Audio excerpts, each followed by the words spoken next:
they be replenished from the east, and as soothsayers like the Philistines, and they please themselves in the children of strangers. Their land also is full of silver and gold, neither is there any end of their treasures.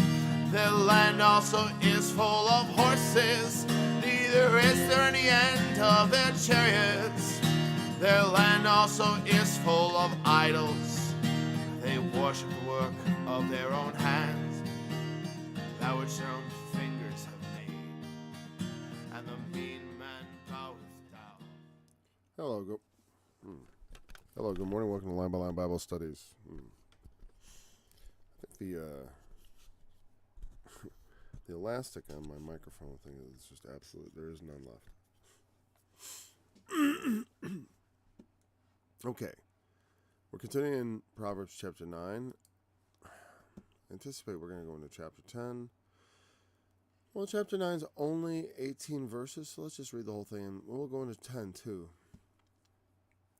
Wisdom hath builded her house. She hath hewn out her 7 pillars. She hath killed her beasts. She hath mingled her wine. She hath also furnished her table. She hath sent forth her maidens. She crieth upon the highest places of the city. Whoso is simple, let him turn in hither. As for him that wanteth understanding, she saith to him, Come, eat my bread, and drink of the wine which I have mingled. We gotta go back and talk about that. I haven't thought about that. Not much. Forsake the foolish and live, and go in the way of understanding. He that reproveth a scorner getteth to himself shame, and he that rebuketh a wicked man getteth himself a blot. Reprove not a scorner, lest he hate thee. Rebuke a wise man, and he will love thee. Give instruction to a wise man, and he will be yet wiser. Teach a just man, and he will increase in learning. The fear of the Lord is the beginning of wisdom, and the knowledge of the holy is understanding. For by me thy days shall be multiplied, and the years of thy life shall be increased. If thou be wise, thou shalt be wise for thyself. But if thou scornest, thou alone shalt bear it. Definitely gotta look at that. A foolish woman is clamorous. She is simple and knoweth nothing. For she sitteth at the door of her house, on a seat in the high places of the city, to call passengers who go right on their ways. Whoso is simple, let him turn in hither. As for him that wanteth understanding, she saith to him, Stolen waters are sweet, and bread eaten in secret is pleasant. But he knoweth not that the dead are there, and that her guests are in the depths of hell. The Proverbs of Solomon. A wise son maketh a glad father, but a foolish son is the heaviness of his mother. Treasures of wickedness profit nothing, but righteousness delivereth from death. The Lord will not suffer the soul of the righteous to famish, but he casteth away the substance of the wicked. He becometh poor that dealeth with slack hand. He becometh poor that dealeth with a slack hand, but the hand of the diligent maketh rich. He that gathereth in summer is a wise son, but he that sleepeth in harvest is a son that causeth shame. Blessings are upon the head of the just, but violence covereth the mouth of the wicked. The memory of the just is blessed, but the name of the wicked shall rot. The wise in heart will receive commandments, but a prating fool shall fall. He that walketh uprightly walketh surely, but he that perverteth his ways shall be known. He that winketh with the eye causeth sorrow, but a prating fool shall fall. Okay, that's the consequence of a... Threw me out. I thought for a second I was like losing my mind. Okay.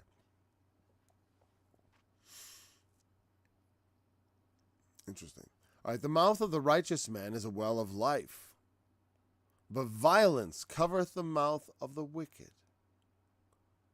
Hatred stirreth up strife, but love covereth all sins.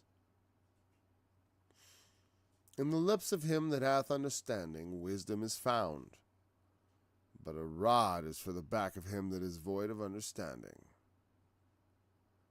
Wise men lay up knowledge, but the mouth of the foolish is near destruction. The rich man's wealth is his strong city. The destruction of the poor is their poverty. The labor of the righteous tendeth to life, the fruit of the wicked to sin. He is in the way of life that keepeth instruction, but he that refuseth reproof erreth. He that hideth hatred with lying lips, and he that uttereth slander is a fool. In the multitude of words there wanteth not sin, but he that refraineth his lips is wise. The tongue of the just is as choice silver. The heart of the wicked is little worth. The lips of the righteous feed many, but fools die for want of wisdom. I'm just going to read them all. The blessing of the Lord, it maketh rich, and he addeth no sorrow with it. It is as a sport to a fool to do mischief, but a man of understanding hath wisdom. The fear of the wicked, it shall come upon him, but the desire of the righteous shall be granted. As the whirlwind passeth, so is the wicked no more, but the righteous is an everlasting foundation. As vinegar to the teeth, and as smoke to the eyes, so is the sluggard to them that send him. The fear of the Lord prolongeth days, but the years of the wicked shall be shortened. The hope of the righteous shall be gladness, but the expectation of the wicked shall perish. The way of the Lord is strength to the upright, but destruction shall be to the workers of iniquity. The righteous shall never be removed, but the wicked shall not inhabit the earth. The mouth of the just bringeth forth wisdom, but the froward tongue shall be cut out. The lips of the righteous know what is acceptable, but the mouth of the wicked speak frowardness. Very interesting collection, the Proverbs of Solomon there. Oh, we went too far back. We're still in the introduction, though, 9. But I liked going into that, and we'll probably get into it a bit. And I want to go back early into chapter 9.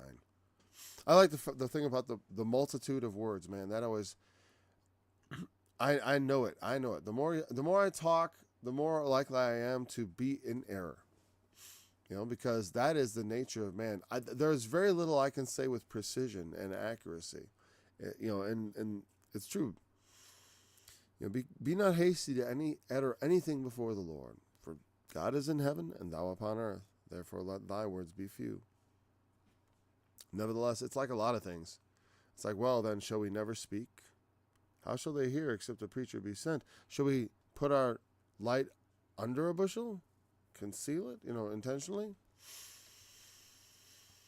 Yeah, the interplay between that, when are you sounding a trumpet before yourself, and when are you just letting your light shine? Those are the things we have to decipher somewhat.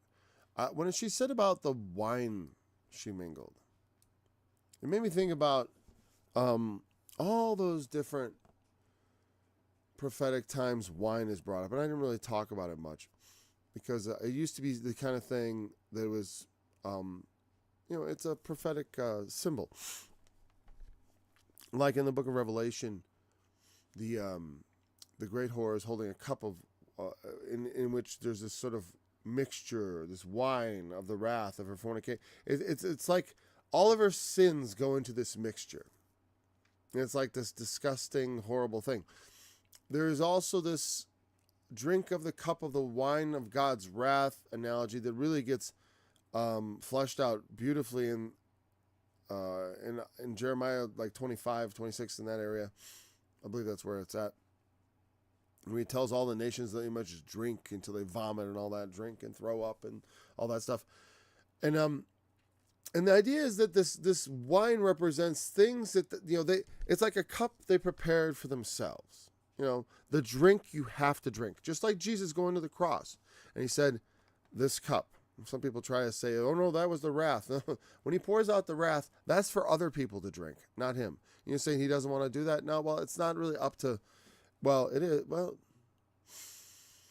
that's not how it plays out,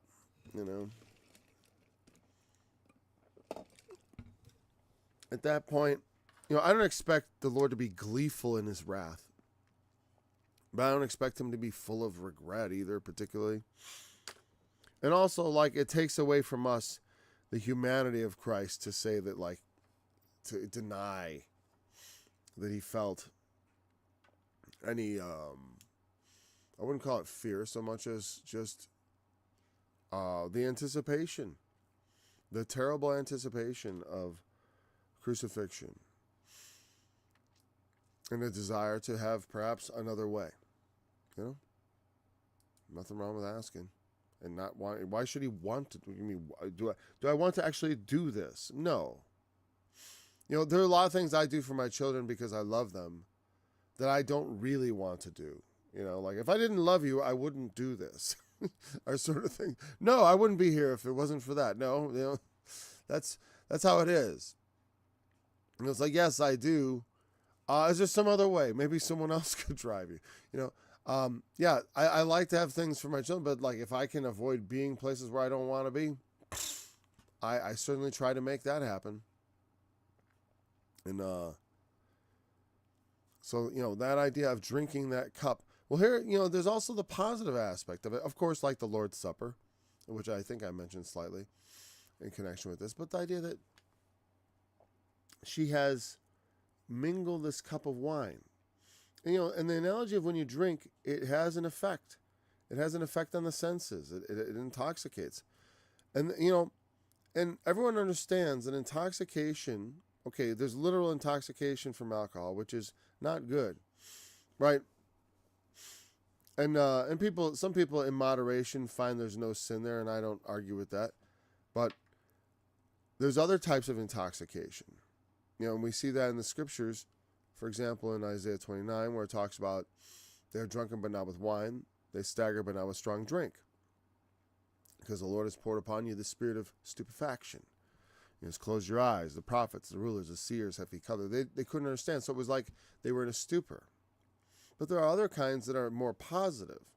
I mean, everyone is, if anyone's ever been in love, you notice that being in love is a lot like having a bit of a intoxicant about you.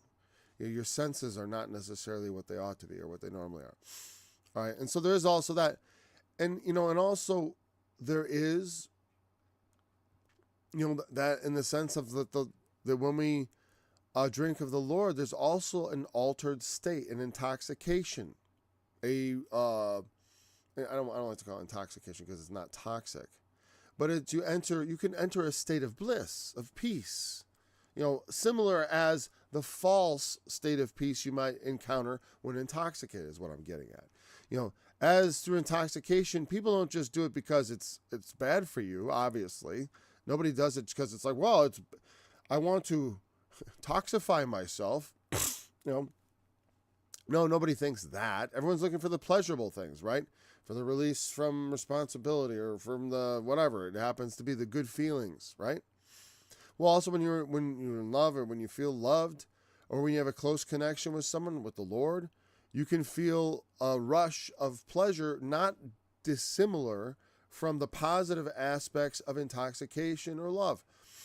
And so that's why I think that the idea of her mingling this wine is like that. She too has intoxicating powers to, be, but they are not bewitching in the evil sense, but they are rather enticing and edifying in the good sense.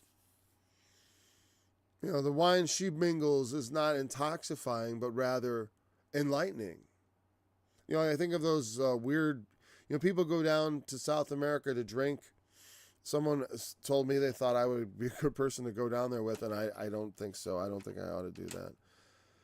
I wouldn't do that. But one time someone said that, and I'm like, you read me right as far as the type of person I am, but I'm not that type of person anymore. And they go down there to drink some drink, and they have some sort of hallucinogenic vision, right? And they report the things they see, and it's some sort of spiritual thing. But the point is, it's not alcohol. It's some other drug, right? And so there are things that are like drugs and stuff like that. And often, one of the things people will say against them, it's like people point out in the book of Revelation, that it's like pharmakia, it means witchcraft, drugs. Yeah, and that the use of those things can be a way of inducing an experience, a bliss, a happiness like you ought to feel through your connection with the Holy Spirit and with God and with wisdom. Because wisdom also has her intoxicating things, your clear, sober-minded vision, that's something I valued so much regaining. I loved my sobriety. I do. And having that clear mind is also a rich, bountiful experience. Not a muddled, cloudy one. So she has, but but it is a heightened experience. You know what I mean? Meaning the idea that she is, when you encounter wisdom, when you encounter beautiful ideas, things that build you up and edify you, it can be an intoxicating, quote unquote. I don't like the word intoxicate because there's the word toxic right in there. It's like, otherwise I would just keep using it because that's literally just me. I'm not worried about people hearing that and judging it. I have a problem with it. It's not intoxicating. It's more like invigorating or like invigorating, vivifying, enlivening. Okay, so okay. All right, now this verse is kind of strange, right? Verse 12. If thou be wise for thyself. But if thou scornest, thou alone shall bear it. Now, scorn was, right, someone who acts as if, I identified as, since the idea is from the idea of someone having to interpret something because they literally, that's how, it requires interpretation. That's how disconnected the mind, like, what? Fear of the Lord? What are you, a dummy? It's like, I remember, I knew scorners. I had a friend in college who was a scorner. And he was a thief. He was crooked as can be. He didn't believe in God, and he did whatever he could get away with. I wonder what became of him. Probably not, whatever. I wish him well, certainly, as far as, find the Lord. He had a froward mouth, too, But it's like, I rid myself of such friends years ago. In fact, as I was getting into the Bible, that was when that friend went away, because I remember it was like, I was like, okay, this is not a person I can have around me. I mean, it should have been obvious earlier when I'd go places with him and he'd walk out and he'd have stuff he'd stolen and stuff. I'd been around thieves before.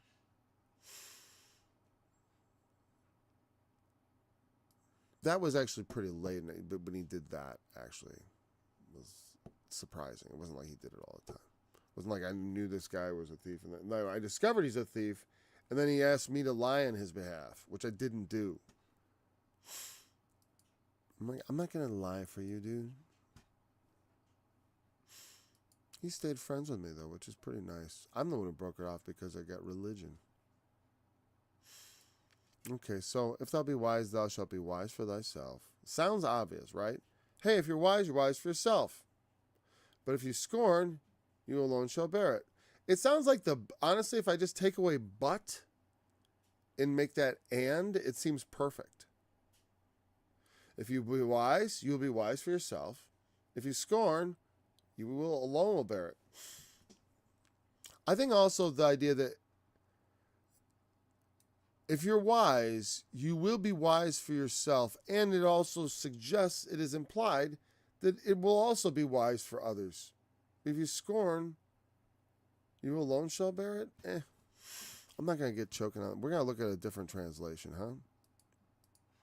Let's see what better scholars than I say, because I'm not a scholar at all.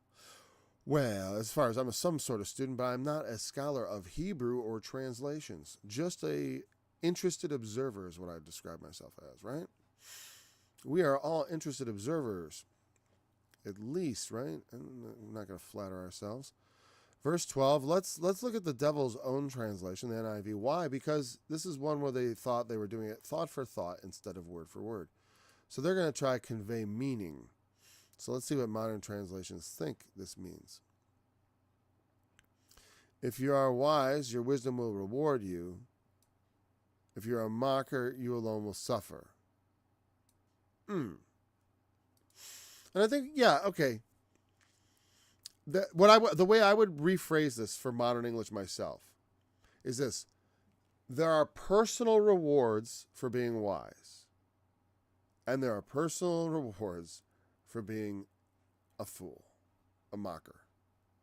Mocker, fine, mocker also, but blah, blah, blah, what are you saying? Duh, duh, duh. Mocking is good enough, fine. But that's the NIV. Scorner, fine. I like scorn because it implies a little more intent. Mock sounds almost mindless. Like, I just mock because I mock. I don't care.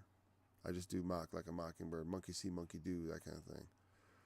All right, so that seems to be something like that, right? Wisdom has personal benefits. Scorn has personal... What would be the opposite of benefit? Personal baggage? No, personal... Oh, maybe something to throw up in a comment. But anyways, personal problems, whatever. It has issues it brings with it that you will bear the punishment of, the brunt of, the weight of, is what I want. A foolish woman is clamorous. She is simple, knowing nothing. When women are being foolish, sometimes they are like that. They talk. They clamor. What does clamor mean before I just start railroading off on the ladies here? I do think that in a sense, I don't know, foolish, let's look at that. Have we seen many words for foolish yet? Have we thought about it much? A just man. Yeah, we looked at Sadiq, like Sadak, the just. That would not be an unusual word for that. Let's see. Foolish woman, clamorous. Let's see what the clamorous is. I'm going to bring you along right now. Here we go. So foolish is kasiluth, it looks like there. Stupidity. From kasal. Antithesis with wise. Okay.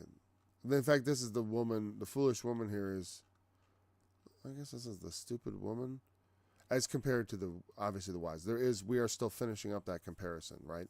There's that sort of whorish, straightforward, just go and sin, folks. Don't worry about the Lord. Don't fear the Lord. You don't need that wisdom.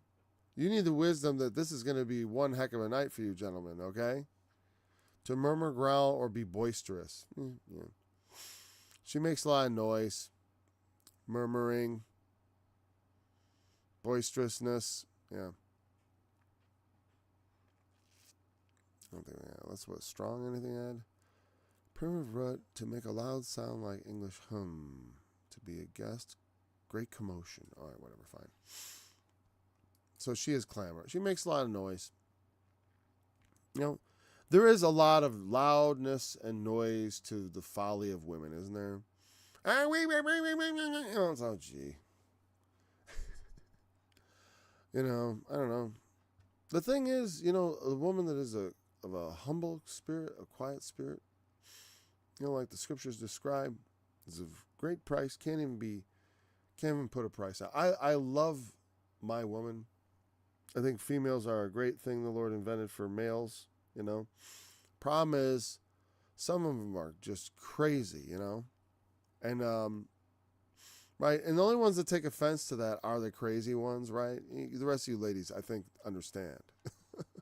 You know what I mean, right? I do think you do. I do think you do.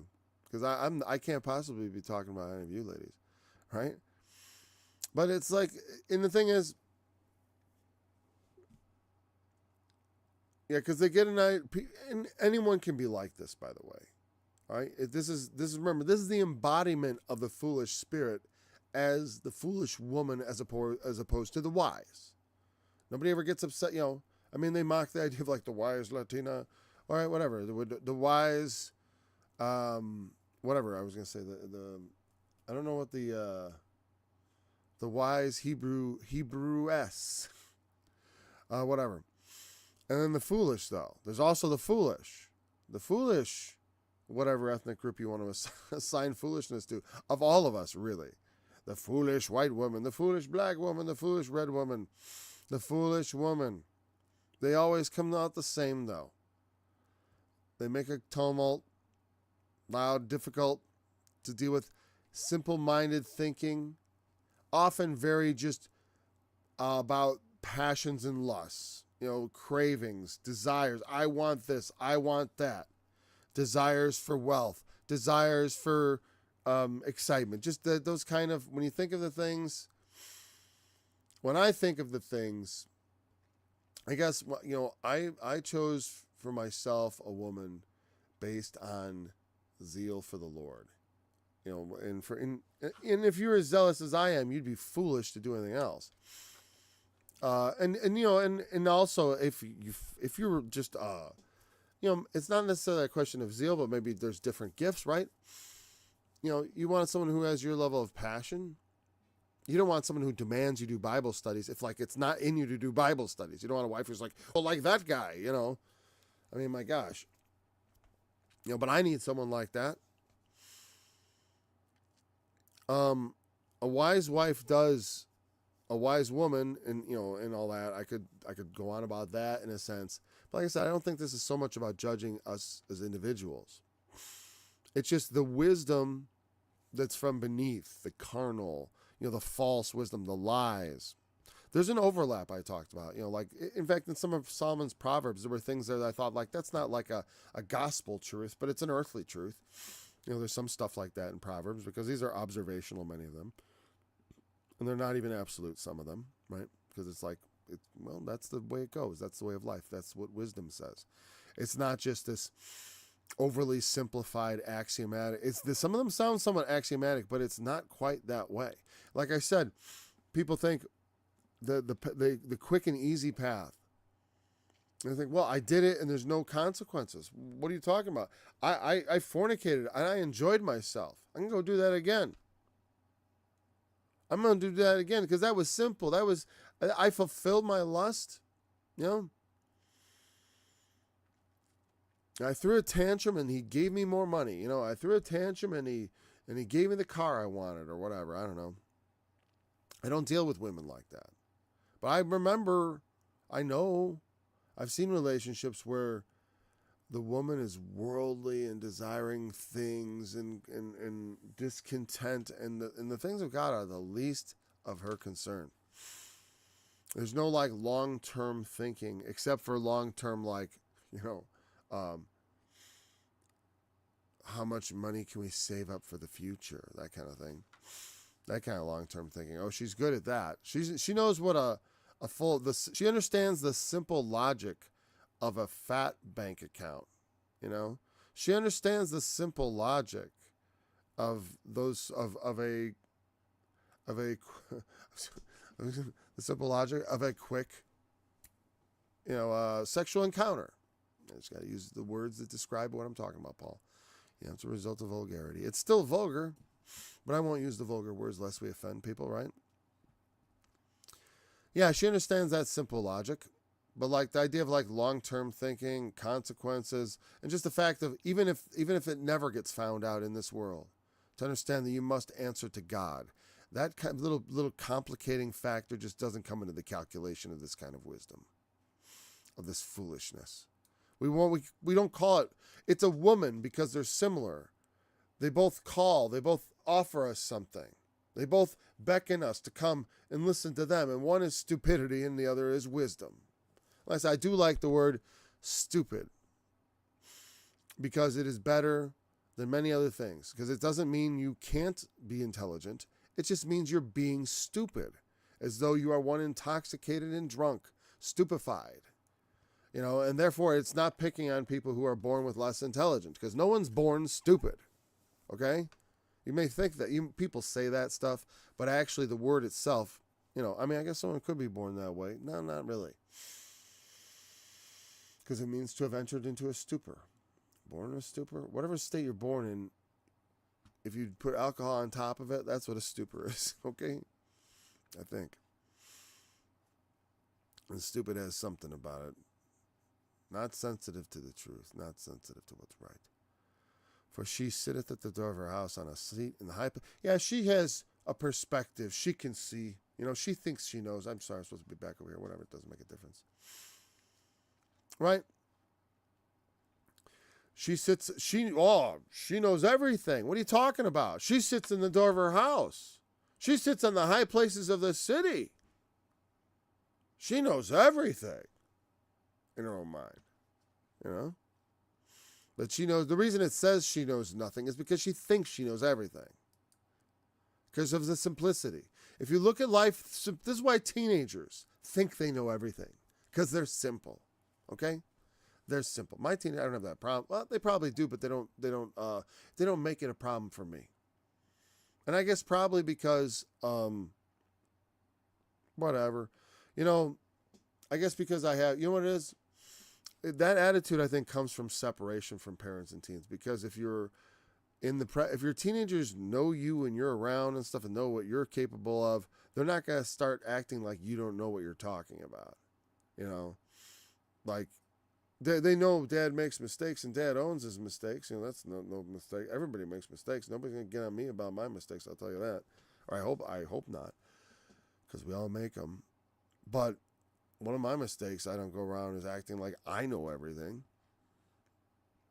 And so I'd be surprised to see it from my kids. But like that sense of being above themselves, I think somewhat comes from parents not knowing about their life and being separated. And then the kids start to feel like the behaviors of their parents don't sort of make any sense with the way their life is going.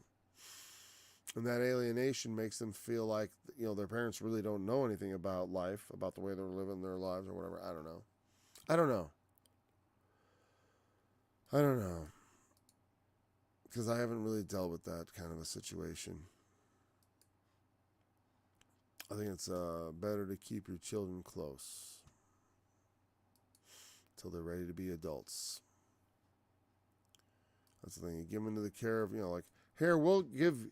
Hey, come on. Here, I know it's people feel like they need it, but you think about it. It's like, here's my 5-year-old. I'm going to give them to one other adult who's got 30 5-year-olds. Now, have you ever cared for a 5-year-old? They're kind of demanding, actually. Pretty demanding. They like a lot of attention. They like a lot of one-on-one interaction. I know. And if you give them a lot of attention, they grow real fast and they become very capable. But I don't understand how that adult's ever going to really give them the kind of adult attention that helps a child mature at that. And the way I look at it is like, the way I've observed it, and my kids, their assessment is they go to school and all those kids are years behind them in maturity, and it's a developmental drag. Is a part of what it is, because you think about it, you got one adult, 30 kids are all 5. It's not like you got 30 kids and it's a spread of between 18 and, which would be much more, that would work a lot better, because that 18-year-old is now almost an adult, and then you get this nice thing going. Like I said, for homeschooling, big families work great.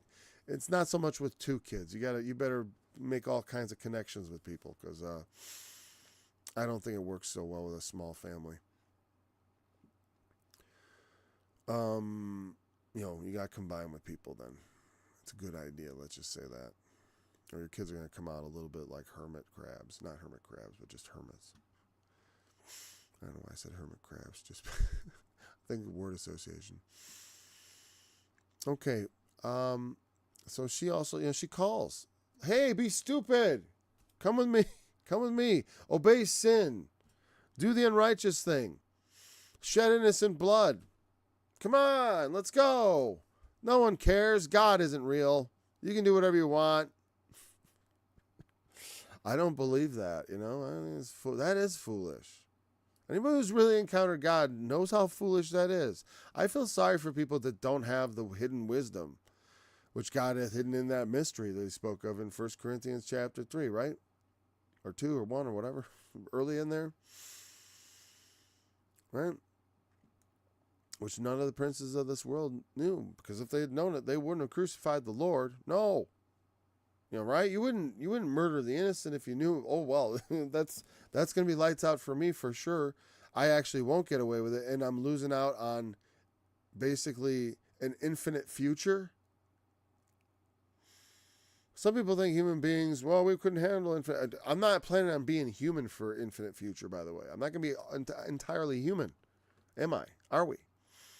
I mean, more like the angels, we're going to be in a different state of being. I think we'll be able to handle infinity in that. I just wish to walk worthy of this calling. I could never earn it, but I could always try to shadow it, Not trying to add to it, but I surely will not take away from it. Call passengers who go right on their way. I wonder why, the way it says, they're going right on their ways. I wonder if there's anything special about that. I'm going to look at the NIV and cheat for that. Like I said, because it's a good shortcut do scholars feel like that there's something more to that? Who go straight on their way? Yeah, the word, it means straight. Yeah, they're going straight. They're on the straight path. Like I said, she herself is portrayed as one who has forgotten her God. It's not that she's actually a foreigner. Otherwise, it'd be like, but she's taken on foreign ways. She's worshiping foreign gods. She's got perfume from foreign lands. She's adopting foreign customs. Oh, here, but then notice what they did here. I'm sorry, I didn't bring it over. I was looking at this, but notice the way they translate this. And I gotta say, okay, that's not what it says literally in English, for sure. But if this is what they're trying to say, I like it. Folly is an unruly woman. As opposed to what do we have in our English? King James. A foolish woman is clamorous. She is simple and knoweth nothing. Oh, I get it. So it's saying foolishness is this clamorous woman. Yeah, well, we understood that, right? But they're saying, see, that's the point. It's like, Now, if they got their word order wrong, like a foolish woman is clamorous, if it is rather folly is a clamorous woman, that's a big mistake on the King James. I'd like to know that. Is the Hebrew really saying? I'm not that critical, actually. I'll even pretend. I'm willing to pretend it says that because I think that's actually kind of awesome. But is that the intention of the author, right?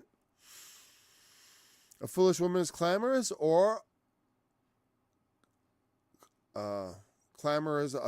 folly is a clamorous woman. She is simple and knows nothing. Sitting at the door of her house, and whatever. Anyways, I like that. Okay, what was I going there for in the original reason? Okay, calling out those who pass by. So, who go straight on their way. There they have straight on their ways. And I'm pretty sure how sure are you, Paul? Come on. How sure are you? Well, straight on their ways. Where is it? Okay, she sitteth straight on their ways. Go right on their ways.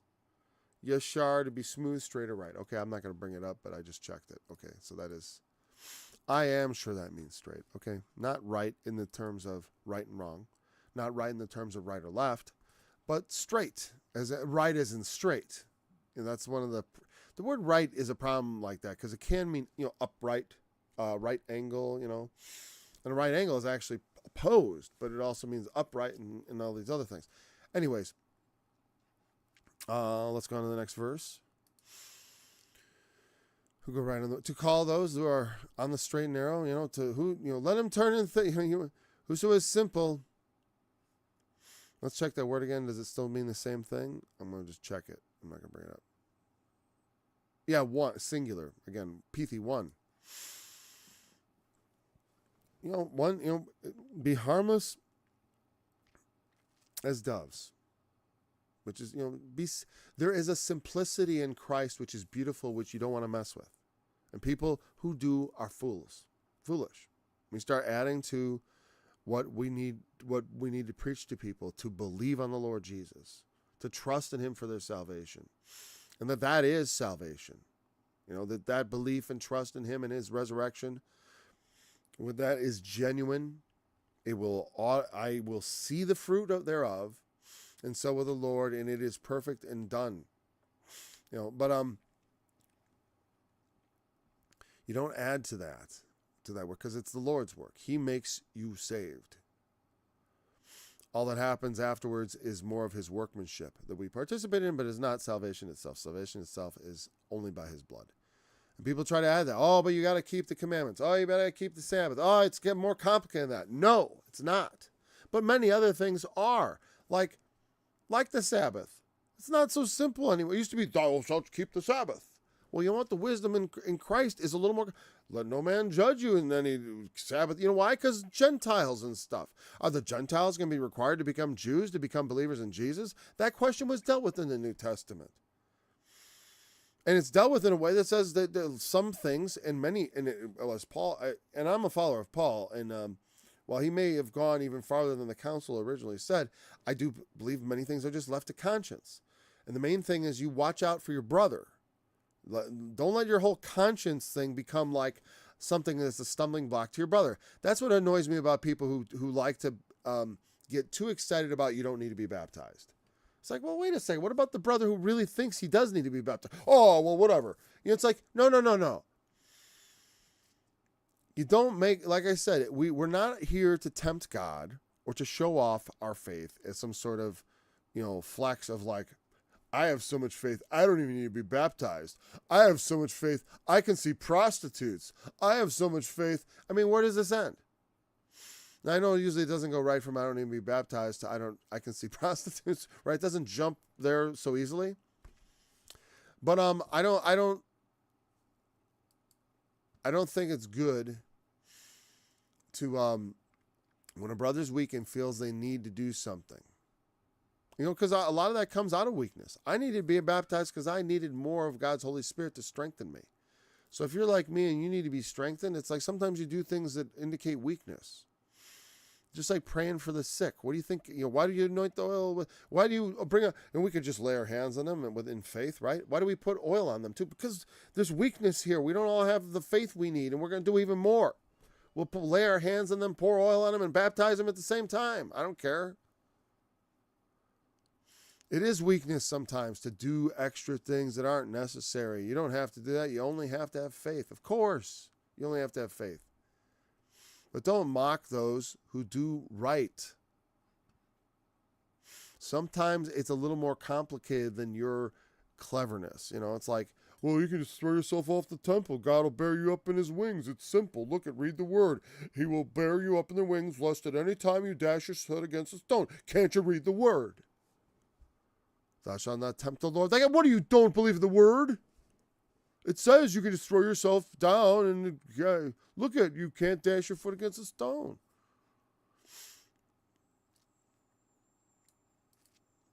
There's this foolishness of things. You can violate God's laws, the way things are. No. And there's a simplicity that says, if we get away with it tonight, that's all that matters. And forgets, and even if you don't get caught tomorrow, there's always eternity, right? And they don't believe it, but there is. And what does she say? Well, to the simple, to those who don't have understanding, she says to them, stolen waters are sweet. Yeah. I mean, something like, I have stolen in my life. I've never, I never stole someone else's girl exactly. Well, I guess I technically did. Anyways, never mind. But stolen waters are sweet. But the idea is, I've stolen things, and there's something exciting about getting something for nothing. You didn't earn it. You didn't work for it. It's not yours, but here you are enjoying it. And it's like, wow, isn't that great? It's like anything when you get it for free, right? It's fun. I remember last summer. We went to visit. They had this festival downtown in the local city here, little city of 26,000. Went to the little festival they had, and they were giving out free watermelon. And it was all icy cold. They kept it real cold. And they gave out free watermelon, and that was good. It wasn't even stolen, but it was good. And it's this temptation that says that, oh, you think free stuff is good. Just take it. It's good. Bread eaten in secret is pleasant. Again, it's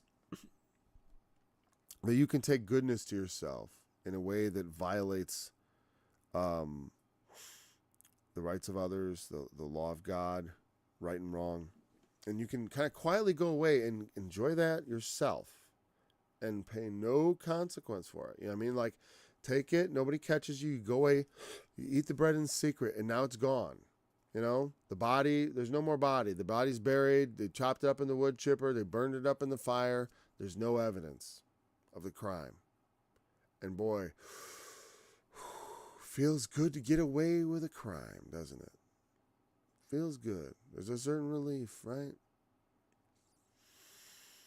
When you ever get away with something, maybe in school or something not too big, where you could have got caught and you felt that hand of justice pass over you, like the Passover lamb. We should all honestly feel like that when we contemplate the cross, that like we've gotten away with something.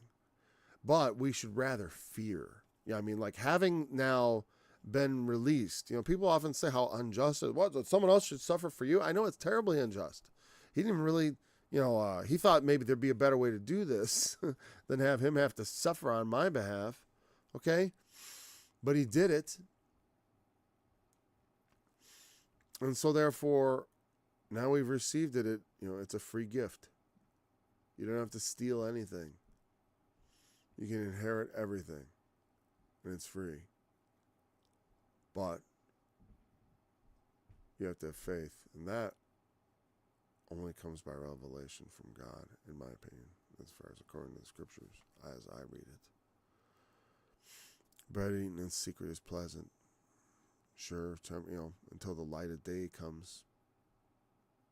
Until they all stand up again in the resurrection, which I felt was like hinted at in the next chapter, right? The dead are there. Her guests are the depths of hell. Doesn't it imply something? That there's something more? Yes, there's death, but the dead are there. There's something said about this is a little more spooky than like, oh, you're going to die. We're all going to die. So what's that got to do with it? Everyone knows this. No, but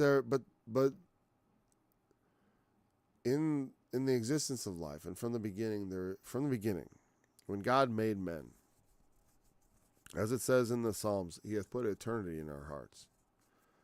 He put, when man was first made, whatever you believe about that, I do believe there was a first man. And I do believe that the story of the Garden of Eden is essentially correct. This is the story of man. Okay? And how correct that is as far as in what way, how literal is irrelevant to me. It's correct. That is the story of man. And when the first men came into being, the first humans who were like us could understand and think, and their eyes were opened, they saw the tree of life taken away from them. And they knew that they would die. And ever since then, it has been in our hearts. And of course, it comes out in the scriptures. Now, there is nothing in the Old Testament that promises you resurrection, like if you do this. Yeah, that's right. It isn't keep the law and you'll live forever. No, just keep the law and you'll live long on the earth. And you won't perish from off the land, and your children will inherit it. How about that for a promise? That's not too bad. But you got to keep my covenant. And I'll be your God, and you'll be my people, and then this will be good.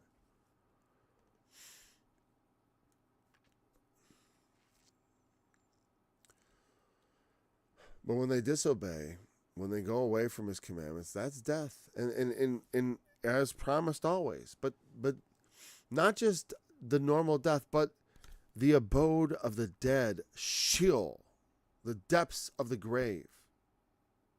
There is something more than the grave, than like when they dig a hole and you put someone in there, it also embodies the abyss, the blackness of darkness forever, from whence we probably came, because came from whence. What absurd terms? Because it is not a where, but a void. It is not a we came, a place you come from. It is a nothing out of which something emerges by God's word, by God's power. And my consciousness came into the world out of a void of nothing. We know this, but God has said in our hearts, wait a second. The time keeps marching on. And so what about it? What about it? Is that it? Well, God promises more. Why is he here giving us the law? Why did he send wisdom? Why did he give us revelation? Why does he give us his power? If not for us to believe. So we got time to look at a few of these proverbs. A wise son maketh a glad father, but a foolish son is the heaviness of his mother. It's not that the father's glad too. It's just that,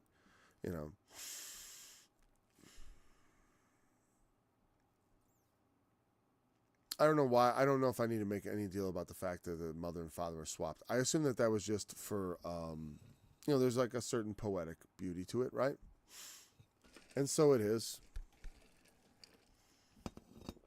that, the children affect the parents. When you raise parents, when you raise parents, anyway, when you raise children, they are sometimes embarrassing. Especially when they do stupid things. They can be. Now, I've been embarrassed by little kids, but only in small ways. I never take that as much of anything. Some kid says something, I had kids, kids say the darndest thing and they say something embarrassing in public, just remember this. And this I have never, and I never spanked a kid, as I recall. Never, ever. Even when I mistakenly spanked a kid, it was for something he did that was known to be wrong. Or something I thought he did that was known to be wrong, but he hadn't done it. It was a misunderstanding. But, and I always acknowledged that mistake to him from that time forward. And everyone said, well, so they all say I mean the children, the judgment of the children. But I've never... And I don't advise ever punishing a child for doing something you didn't tell them not to do yet. Or that isn't seriously bad. Like poking another child's eye out or something. I don't know, on purpose. Obviously, on purpose. So they're like, I don't know about punishment, even in that if they didn't know. They're 2 years old. What are you going to do? And my point is just. Like I said, one time I had a kid carve up a piano a little bit, and I never told him not to. So while I was angry, I didn't punish him. There was no punishment other than me, and I didn't even yell at him per se. I just kind of yelled to the world, I can't believe my kids are doing this. Like, we don't do this. If you ever do this again, it's a belt. Like, yeah, I know I let you get away with a lot of fun stuff as far as you didn't have the brakes on a lot of stuff, right? And I think that's good. Because I don't want to load them down with rules that don't matter to me. I want them to be careful about important things. So that kind of childish foolishness, again, like I said, disobedience is as a sin of witchcraft, as it says, right, to Saul. That's why one of the most important things is disobedience. If thou shalt not carve the piano didn't come into play. I hadn't made that rule. And so I couldn't enforce it as far as I'm concerned. I can be as upset as I like. But it's like, I can't punish that kid. As far as he knows, he didn't do anything wrong. What? He let us draw on the sidewalks. He let us carve in the walls. What is it? What was it about this that was sacred? It wasn't sacred. That's why I didn't punish him. And not only that, even if it was sacred, you got to give them some warning. You got, if it's not something someone's conscience already tells them is wrong. Because I always assume someone's conscience, a child is not, especially if it's something novel, I give them the benefit of the doubt. That's maybe why I've had good results, because I haven't been unreasonable. I don't punish you for things you don't understand. It doesn't make any sense. Or for things like, I never spanked them for spilling milk or silly things like that. I would maybe say, if it's a problem or the way they're acting, I say, hey, we sit still at it depends on why they spill it, right? If it's recklessness, but the thing is, if you have a chaotic table where things are getting spilled all the time, it's not the spilling. You got to address the chaos first. Anyways, but if you raise your kids right and they grow in wisdom, I can tell you that having adult children that are wise in the way they behave themselves, it makes you glad, because it's like you get reports back, and also they are a benefit to your household, even making good decisions and such. Now, foolishness, we don't have any foolish kids. I don't know what that's like, but I assume it's correct, right? And I've seen a lot of unfortunate moms and their foolish sons. Unfortunately, also, you know what's interesting actually in this part of the proverb, and I think it's kind of an interesting aspect to it, that they did make the foolish son the heaviness of his mother. And the father in that half is not in the picture. An interesting, why would a boy go foolish? Why would a boy be that way? Well, where is it? Here it is. Is it the same? I just want to check it. Foolish. Oh, need to go to another. I'm just going to not bring you along because we're almost done. Yeah, we are. Foolish son. Same word. Stupid fellow, dullard, fool. Okay. Because, if fathers around have a way of helping boys develop, a lot of wayward young men grow up in fatherless homes. Fathers are exceedingly important. And so the fact that there is a foolish son, it almost guarantees you're going to be looking at a mother with heaviness on her. It is, what can I do about my son? And because I think the father must not be there. Because when a father is around, you get a wise son usually, unless your father's a fool himself, obviously. Fathers are come in all shapes and sizes. Usually they're better if they're there than if they're not. A wise father maketh a wise son. That's a proverb of me, But a foolish son, you find a mother who doesn't have a husband very often, quite frankly. So, let's go on to the next. We got a minute. I'm not above going above. I got a couple of minutes. Treasures of wickedness profit nothing, but righteousness delivereth from death. You can treasure up all the wickedness you want. I wonder if it means the profits gotten from wickedness, like the actual money. And saying that's actually worthless. Now, why would that be so? Yeah, I remember, what's funny? What's funny? I was looking at was all the Proverbs and the way in which certain things just point to a resurrection or to a hope of an afterlife. Because it's like, well, why else? It doesn't make any sense other than that. Without that hope, there's no reason. It's like Ecclesiastes says so. Basically, that's like it happens to all. Treasures of wickedness profit nothing, but righteousness delivereth from death. Jesus, it makes me think of the Sermon on the Mount. Lay not up for yourselves treasures on earth, but lay up for yourselves treasures in heaven, where moth and rust doth not corrupt. Hunger and thirst after righteousness, so you shall be filled. When we fill ourselves with righteousness, that is, if we could deliver ourselves, if we could, it would be by doing what is right in the sight of the Lord. He always says, do what is right in my sight, and you shall live. That's why, and the beautiful thing is that through Christ, we have this power now, because he has imbued us with his own righteousness. So now God looks at us as righteous, and therefore we are delivered from death. We are delivered from death because righteousness delivers from death. Absolutely. Now, man is not as righteous as all that. So, what does the proverb mean to the earthly man without this Christian revelation of true righteousness and true life everlasting? Well, it foreshadows it and points to it, that righteousness delivers from death. What does it mean? Just it keeps you from dying? Well, not indefinitely, or does it? You know what I mean? Not in the flesh, it doesn't, right? Well, then, so what does it mean? Is the proverb mean, oh, well, until you're actually really old and then you die? Or is it saying something more?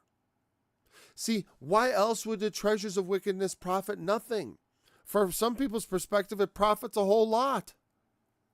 People do think, you can look at all kinds of people who have all kinds of money and have gotten it through all kinds of wickedness. And they seem to prosper in the world, and people are envious of them. But also, I tell you, people told me they envy me. And I don't have all those things. Because some things are worth more. And those things don't bring you happiness, and they don't deliver you from death. That's for sure. Do they have the assurance of deliverance from death? Do you know what kind of that's like, it's like cheating in a video game. When you have you have a spare life, not the one you just want to throw away, but you have it. So that means okay, well, how do I want to finish this? It enables you to lay your life down if necessary. I don't just throw my life away, that's for sure. But I'll lay it down on the Lord's behalf when he tells me. Show me where to put it, Lord, and that's where I will lay it. The Lord will not suffer the soul of the righteous to famish, but he casteth away the substance of the wicked. We have the example of, in the previous verse, still remarking on that, like the man who built bigger barns to store his goods, and then in the night, the voice came to him and said, "Thou fool, tonight your soul is required of you. And what is going to happen to all the things you laid up for yourself? It's going to go to other people." And what? You didn't even get to do any good with it, which you could have done. It's funny, I watched this guy. I'm not a fan. He's getting flack because he was going around Africa digging wells for people, and they were saying it's racist because he's demeaning them. Why don't you ask them how they feel about it? Instead of friggin' reading your guilt-ridden garbage into everything. It's just so sick. The self-flagellation, you would strip people of water just so you could, mentally masturbate yourself about anti-white BS. When someone actually does something that's actually, it's like there's a lot of crap that's done to Africa that's dirty and wicked and evil. And then someone goes there to do something nice, and they can't shut up about it.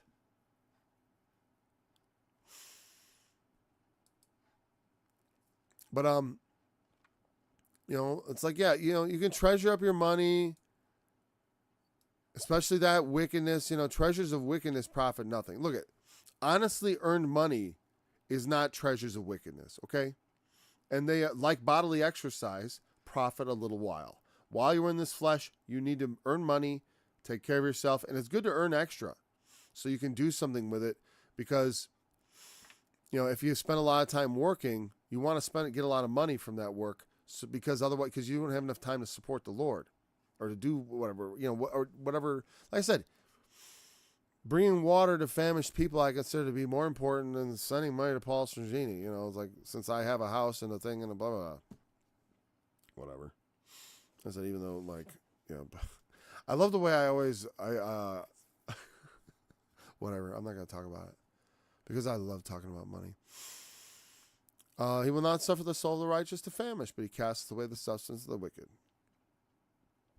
I take that in two ways, of course. There's the carnal way. God will feed us. I've had a dream to that effect it was water in that case. Same thing. Food and water are both essential, for any length of time.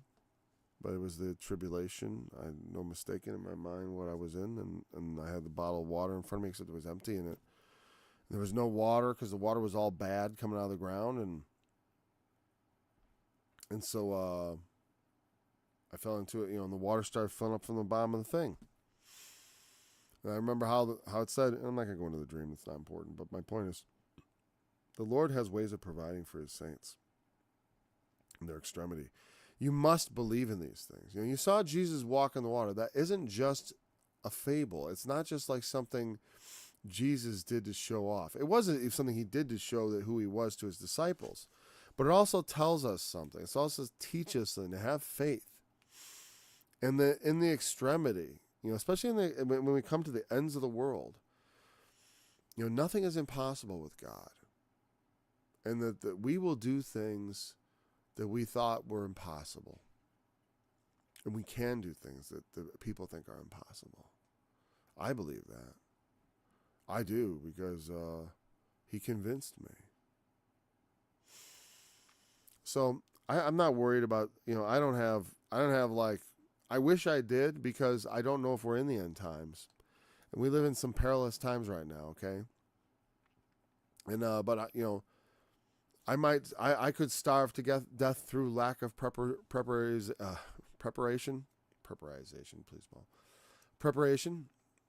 I could, I don't have like stores of food. I've looked into ways to do it, or I don't know how to produce food very well in the future. My future is not secure. I live from month to month and usually behind, But, like it says, I'm not starving. I'm all right. They batter me, they beat me, but I'm still standing. The Lord has never suffered me to go and want. I've been afraid I was going to want. I was afraid I was going to lose this or lose that foolishly, but the Lord always took care of me. And this I know now, and someday I probably know it even better, that even those things that happen to me that don't seem to be good, and I know many instances of this where bad things happen to me and it was for my good. So even the things that seem to be bad are good for me. That's awesome. It's like, it's one thing to say, hey, you're righteous, so everything will go good for you. Great. It's not exactly true. It is true in the ultimate. Like I said, the righteousness, it delivers from death. Sin is what brought death into the world. If you could just be righteous, you could live. Good luck with that one. So he won't suffer the right, but he casts away. The wicked will, and this is why I say, and he casts it away, and it even says in Isaiah that in Revelation that they themselves will cast it from them. They'll take their silver and their gold and throw it to the moles and to the bats, to go into the clefts of the rocks, into the tops of the ragged rocks, to cry to the mountains, fall on us and hide us from the face of him that sits upon the throne in the ultimate. But it also, like in the parable of the guy who built the bigger barns, right? He kept building barns to store his substance for the future, only to find out he had no future. All his substance was cast away from him, in a sense. Or you can thoughtfully lay up all you like, but then the Lord will send the moth and the caterpillar to devour it from underneath you. And all your careful preparations will be worth nothing. The moth and the caterpillar are often symbolic of other things. Because like I said, other people could come and steal it from you. You store up you lay up all your stuff. I took care of myself all right. Who needs the Lord? I've got me. And then they come and take it away. And you have nothing. And the Lord will let it happen to you. You bet. Because those that do not trust the Lord, fearful and unbelieving. Okay, we'll start with verse 4 tomorrow. Pick up chapter 10. Thanks for joining me. Look forward to being back again tomorrow. Remember, the testimony of Jesus is the spirit of prophecy. Because they be replenished from the east, and are soothsayers like the Philistines, and they please themselves in the children of strangers. Their land also is full of silver and gold, neither is there any end of their treasures. Their land also is full of horses, neither is there any end of their chariots. Their land also is full of idols. They worship the work of their own hands, that which their own fingers have made. And the mean